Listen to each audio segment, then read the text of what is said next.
नमस्कार, मैं जितेंद्र चतुर्वेदी। आपसे आग्रह रहेगा कि अगर मतांतर से नहीं जुड़े हैं तो जुड़िए, वीडियो को लाइक कीजिए और साझा करना मत भूलिए। दिल्ली के LGB सक्सेना ने गृह मंत्रालय को एक पत्र लिखा है और उस पत्र ने दिल्ली के राजनीतिक गलियारों में हलचल पैदा कर दी है। जहां तक बात आम आदमी पार्टी की है तो वहां सन्नाटा पसर गया है, क्योंकि जिन परिस्थितियों में यह पत्र लिखा गया है दरअसल उसके राजनीतिक मायने निकाले जा रहे हैं।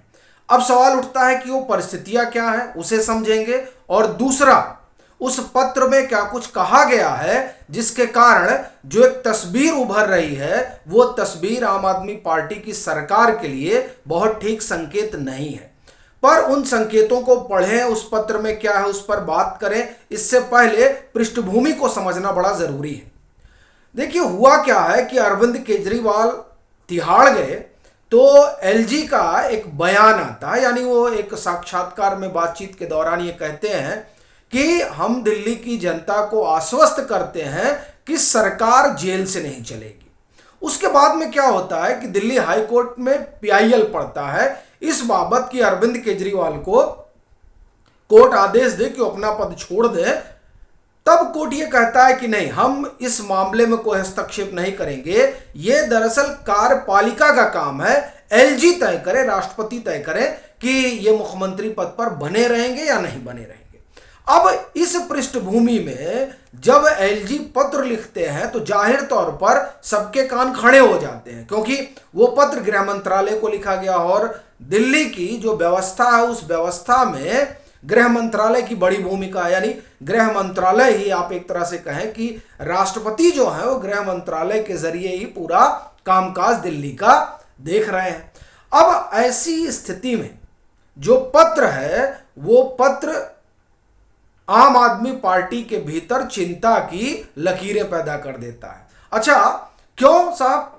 क्योंकि उसमें जो चीज रेखांकित की गई है वो ये बताती है कि किस तरह से संवैधानिक स्थिति बनी हुई है, और अगर उसे आप कहें कि संवैधानिक संकट वाला मसला है तो भी उसमें कोई मुझे कहने में अतिशयोक्ति नहीं होगी। क्या कहा गया है पत्र में वो जरा आप सुनिए। LG कार्यालय ने पत्र में लिखा है कि अदालत से जुड़े मामले दिल्ली के मुख्य सचिव व उपराज्यपाल के पास पेश किए जाने चाहिए, लेकिन दिल्ली सरकार ऐसा नहीं कर रही है। इससे अदालतों में नए परिसरों के निर्माण में देरी हुई।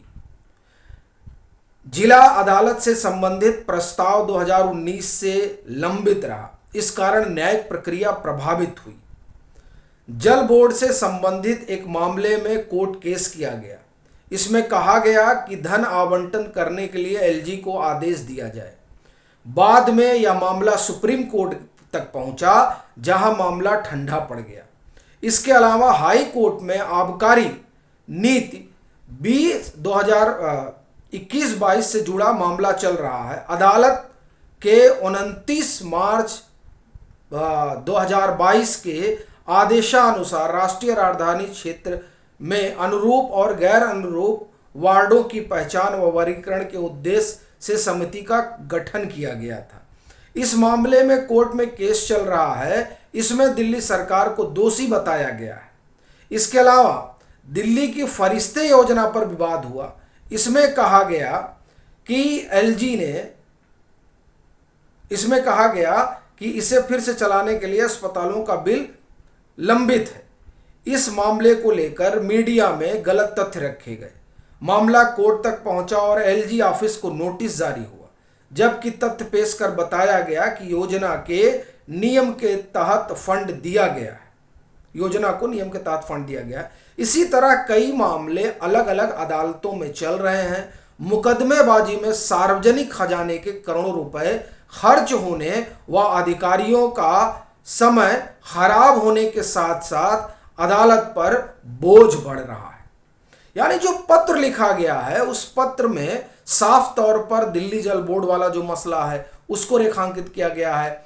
फिर जो दिल्ली का शराब घोटाला है उसको रेखांकित किया गया है। फरिश्ते स्कीम को रेखांकित किया गया और यह बताया गया है कि दरअसल कई मामलों में तो ये पूछते ही नहीं है, और कई मामले हैं जो कोर्ट कचहरी में लंबित हैं उसमें ये गलत सूचना दे रहे हैं। और इतना ही नहीं, एलजी के नाम को बदनाम किया जा रहा है, उनके उस आप ये कहें कि लेकर उनको भ्रामक जानकारी फैलाई जा रही है। ये बातें एलजी अपने पत्र में लिख रहे हैं और वो ऐसे समय में लिख रहे हैं जब आम आदमी पार्टी के मुखिया और दिल्ली के मुख्यमंत्री अरविंद केजरीवाल तिहाड़ में है। अब ये जो पत्र है, इस पत्र ने कई गंभीर सवाल पैदा कर दिए, चूंकि प्रत्यक्ष तौर पर तो नहीं लेकिन अप्रत्यक्ष तौर पर यह संवैधानिक संकट की ओर ही इशारा कर रहे हैं। चूंकि यहां पर जो आप कहें कि प्रशासक तो एलजी ही है, लेफ्टिनेंट गवर्नर, अब उससे इतर जाकर अगर आप काम कर रहे हैं तो स्वाभाविक तौर पर यह समस्या बहुत विकट है। अच्छा, बात यही खत्म नहीं हो जा रही है, ये तो पत्र हुआ, उसके अलावा भी एलजी समय समय पर कई चीजें रेखांकित करते रहते, जैसे सौरभ भारद्वाज को आप एक तरह से कहें कि उन्होंने आड़े हाथ लिया और स्वास्थ्य जो व्यवस्था है उसके बारे में उन्होंने कहा कि दिल्ली का जो ये हेल्थ मॉडल है, जो स्वास्थ्य का ढांचा है, ये वेंटिलेटर पर है। ये ऐसी सरकार के गाल पर तमाचा है जो ये कहती है कि उनका दिल्ली के मॉडल में जो हेल्थ है वो किस तरीके से देश दुनिया में नज़ीर बना हुआ है। हालांकि उस नज़ीर की पोल तब भी खुलती है जब ये खबर आती है कि राघव चड्ढा लंदन में आंख का ऑपरेशन कराने गए हैं और आम आदमी पार्टी की सरकार कहती है कि साहब हमने तो जो है वो विश्व स्तरीय व्यवस्था बनाई है, किसकी? अस्पतालों की। तो ऐसी स्थिति परिस्थिति में कई तरह के सवाल तो पैदा ही होते हैं, लेकिन सबसे बड़ी चीज ये है कि इसको दो तरीकों से देखा जा रहा है। एक तो ये कि राजभवन और दिल्ली सरकार के बीच ठनी हुई है, क्योंकि इसमें दिल्ली सरकार का भी अपना वर्जन है, वो सुनना बड़ा जरूरी है, तभी ये चीजें जो है वो बड़ी रोचक हो गई हैं। और देखिए, एक तो न मालूम क्यों इसमें विलंब हो रहा है कायदे से, तो वहाँ पर राष्ट्रपति शासन लगना ही चाहिए। अगर आम आदमी पार्टी तय नहीं कर पा रही है कि कौन मुख्यमंत्री होगा तो वो लगा देना चाहिए।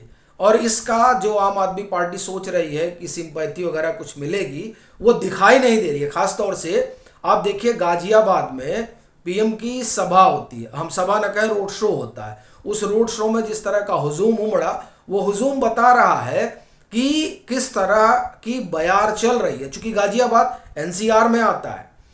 और आप देखिए कि वो जो भीड़ है, एक और दूसरा, अरविंद केजरीवाल पिछले 2-3 महीने से उनकी पार्टी माहौल बनाने में जुटी हुई है, लेकिन माहौल उस तरह का ग्राउंड पे बन नहीं पा रहा है। अगर बना होता तो अरविंद केजरीवाल के समर्थन में दिल्ली की सड़कों पर लोग दिखाई देते, लेकिन वैसा कुछ आप एक तरह से कहें कि मोमेंटम ये लोग बना नहीं पाए हैं। और इसीलिए अब अनशन की भी योजना चल रही कि 7 तारीख को हम लोग जो है पूरा एक बड़ा आप ये कहें कि प्रदर्शन वगैरह, प्रोटेस्ट वगैरह करेंगे, अनशन करेंगे। लेकिन बड़ी चीज ये है कि पिछले 21 मार्च से लेकर आप देखें और 6 अप्रैल तक आपको क्या दिखा। इन 15 दिनों में, 16 दिनों में कौन सा एक बड़ा भारी जो है कंपन पंजाब में पैदा हो गया, या दिल्ली में पैदा हो गया, या गुजरात में पैदा हो गया, या गोवा में पैदा हो गया, या हरियाणा में पैदा हो गया? कुछ ऐसा दिखा नहीं। तो इसलिए भी लग रहा है कि आम आदमी पार्टी के अगुआ ने जो सोचा था उस तरह की चीजें फलीभूत होती दिखाई नहीं दे रही हैं। तो इसके कारण इनका अपना एक संकट है, जमीन खिसक रही है। और इसलिए भी लगता है कि दिल्ली में अब विलंब नहीं करना चाहिए और सरकार को वहाँ पर राष्ट्रपति शासन लगाना चाहिए। क्योंकि आप एक तरह से कहें कि अरविंद केजरीवाल ने तो नैतिकता वगैरह घोलकर पी ली है, और संजय सिंह कह रहे हैं कि जब अजय मिश्रा टेनी हैं बने रहेंगे तो हम भी बने रहेंगे। मतलब आप किस तरह की तुलना करते हैं इसका भी जो है ये आकलन नहीं कर पाते हैं। बाकी आपकी अपनी क्या राय है ज़रूर साझा करें, और मतांतर से नहीं जुड़े हैं तो जुड़ें, वीडियो को लाइक करें और खूब शेयर करें।